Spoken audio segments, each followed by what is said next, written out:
Deus. O fogo é símbolo da manifestação da santidade de Deus. E a pessoa buscar Deus em casa. Se você começa a buscar Deus em casa, buscar em oração, se consagrar, estar ali, tornando aquele ambiente um ambiente espiritual, para que a presença de Deus sempre esteja ali contigo, a sua casa ela vai sendo santificada, né? Porque você está ali utilizando, né? Louvando a Deus, adorando a Deus, está se consagrando. Você ali busca o Senhor de madrugada, busca oração pela manhã, pela tarde, você medita na palavra, você tira de dentro da sua casa coisas que você sabe que não agradam a Deus, né? Que são às vezes objetos que são amaldiçoados. Você santifica aquele local. Então, querido, e aonde a presença de Deus está, se torna, o local se torna santo. Você observa aqui que o fogo ele queimava, ele ardia sobre a sarça, mas ela não se consumia. Isso aqui faz uma referência a nós. Aleluia, porque o Espírito Santo ele é fogo, Deus ele é fogo, mas como que ele habita em nós e não nos consome, né? Ele habita em nós, mas ele só habita em nós quando o nosso coração está purificado. Ele vem e purifica a pessoa, ela confessa o pecado, ela se arrepende, então ela é purificada pelo sangue de Jesus, né? Ela é purificada. Então o Espírito Santo ele vem habitar na pessoa. Por isso que o Espírito Santo vem habitar na pessoa, ele não consome a pessoa. Mas se a pessoa quiser que Deus venha habitar, ele não vai habitar numa casa, né? Num corpo sujo que está vivendo na prática do pecado. Para ele habitar, primeiro ele vai fazer uma limpeza, uma purificação. Então, nós vemos aqui, né, que o fogo é símbolo da manifestação da santidade de Deus. O fogo é a imagem do Espírito Santo. Abra em Apocalipse 4, 5. Apocalipse 4, 5.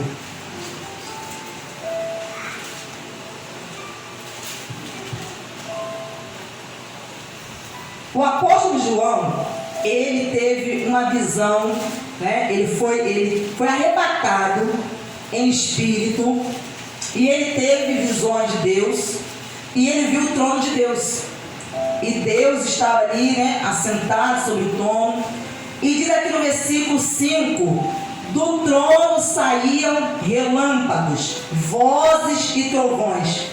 E diante do trono estavam acesas 7 tochas de fogo, que são os 7 Espíritos de Deus. Como assim 7 Espíritos de Deus? Os 7 Espíritos está falando da plenitude do Espírito Santo, da sua plenitude, né? Da totalidade, né? Então nós vamos ver isso também lá em Isaías 11. Abra Isaías 11, 2.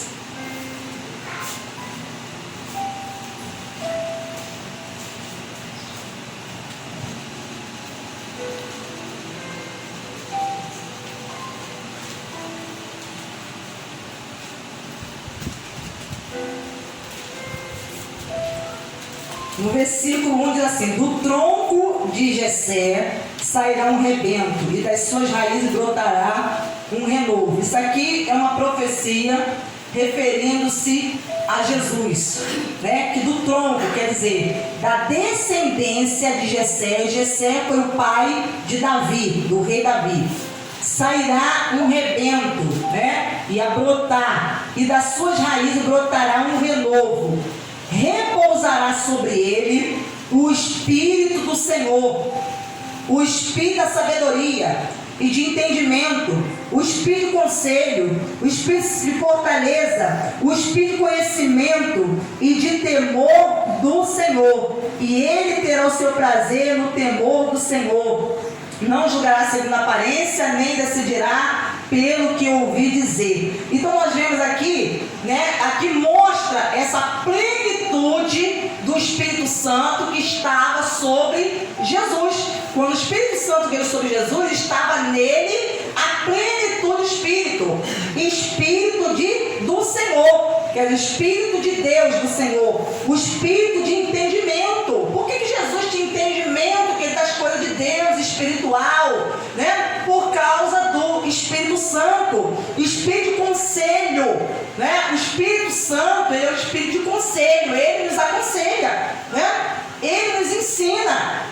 Espírito de fortaleza, quer dizer, de poder. Ele traz poder sobre a vida da pessoa. Ele torna a pessoa, né, forte. O Espírito de conhecimento. Ele traz conhecimento das Escrituras, conhecimento de Deus, a revelação de Deus. E ele dá o quê? O espírito de temor do Senhor. O temor do Senhor é o que leva a pessoa a obedecer a Deus, a ter respeito e reverência na presença de Deus, porque está diante de um Deus que é santo. Aleluia, glórias a Deus. Então nós vemos aqui várias manifestações, né, características aqui do Espírito Santo. Então diz aqui: no Pentecoste, os discípulos viram línguas de fogo. Atos 2, versículo de número 3.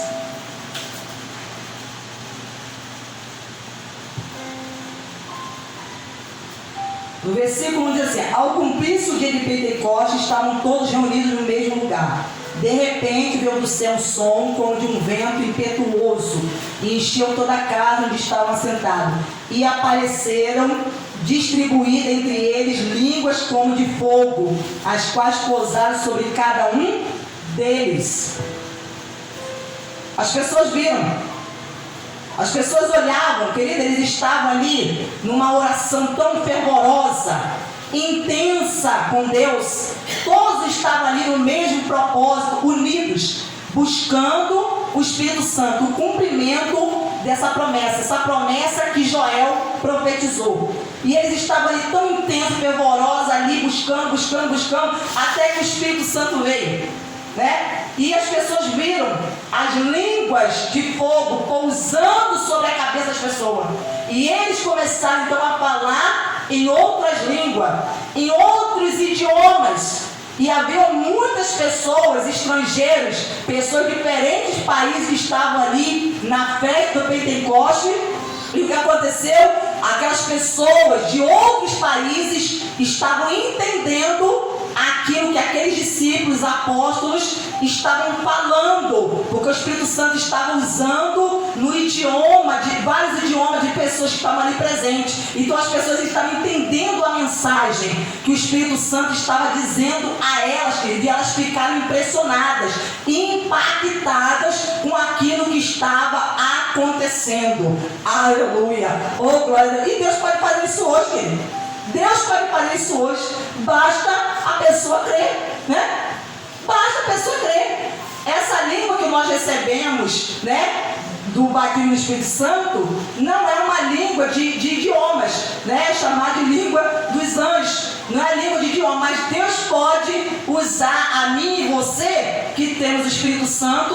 De repente você está diante de uma pessoa, de um estrangeiro, uma pessoa que fala outro idioma, e o Espírito Santo usar você. Ele usar você para falar no idioma daquela pessoa, e aquela pessoa vai entender a mensagem que o Espírito Santo está comunicando a ela aqui. Aleluia. Oh, glórias a Deus. Então nós vemos aqui, a despeito de ser um elemento poderoso, o fogo pode ser extinto. 1 Tessalonicenses 5,18. Nós já vamos, né, encerrar. 1 Tessalonicenses 5,18. 18 não, é 19. Que diz assim: não apaguem o Espírito. Olha a ordem de Deus, a advertência do Senhor. Não apaguem o Espírito. Por quê? Porque o Espírito Santo é um fogo, é uma chama que tem que estar o quê? Queimando, aceso dentro de nós. Mas se nós formos negligentes com a nossa vida espiritual, com a nossa fé, no nosso relacionamento com Deus, esse fogo pode ser o quê? Ser apagado, ser extinto. Então depende de nós, das nossas, né, atitudes, da nossa obediência. Vale ressaltar a ordem do Antigo Testamento. O que diz lá no Antigo Testamento? Levítico 6,13, para nós encerrarmos. Levítico 6, Vamos ler aqui o versículo de número 8. O Senhor disse a Moisés: ordena a Arão e seus filhos, dizendo: esta é a lei a respeito do holocausto. O holocausto ficará sobre as brasas do altar toda a noite até pela manhã. E o fogo do altar nunca poderá ser apagado. Está prestando atenção aqui? O fogo do altar nunca poderá ser apagado. O sacerdote vestirá sua túnica de linho e os calções de linho sobre a pele nua e levantará a cinza. Quando o fogo houver consumido o holocausto sobre o altar, e o colocará ao lado do altar. Depois despirá as suas vestes e porá outras roupas, e levará a cinza para fora do arraial a um lugar puro. O fogo sempre ficará aceso sobre o altar, não deve ser apagado. O sacerdote acenderá lenha do altar cada manhã. Cada manhã. Você prestou atenção aqui, querido? Olha aqui, algo aqui para nós prestarmos atenção. A ordem de Deus é que o sacerdote, os filhos do sacerdote, o sumo sacerdote que era Arão e os seus filhos que eram sacerdotes, tinham que manter o altar aceso, a chama, o fogo aceso, não poderia se apagar, não poderia. Você vê que até a roupa, para que ele pudesse ali oferecer o holocausto, havia uma roupa apropriada, específica, ele tinha que colocar a roupa do sacerdote, para ele poder se apresentar ali e oferecer aquele holocausto. Aí quando consumisse, ele tirava aquele holocausto consumido, aquela cinza, deveria levar a um lugar específico, puro, para poder jogar aquela cinza. E diz aqui, o fogo sempre ficará aceso sobre o altar e não deve ser apagado. O sacerdote acenderá lenha do altar cada manhã. Querido, nós hoje, eu e você, cada um de nós somos sacerdote hoje. Porque assim a palavra de Deus diz. No Antigo Testamento não. Era pessoas que eram escolhidas por Deus, da tribo de Levi, para poder ser sacerdote. Mas hoje, na nova aliança, cada filho de Deus é um sacerdote. Cada filho de Deus. Então nós devemos apresentar a Deus. E diz aqui que o sacerdote apresentava a cada manhã.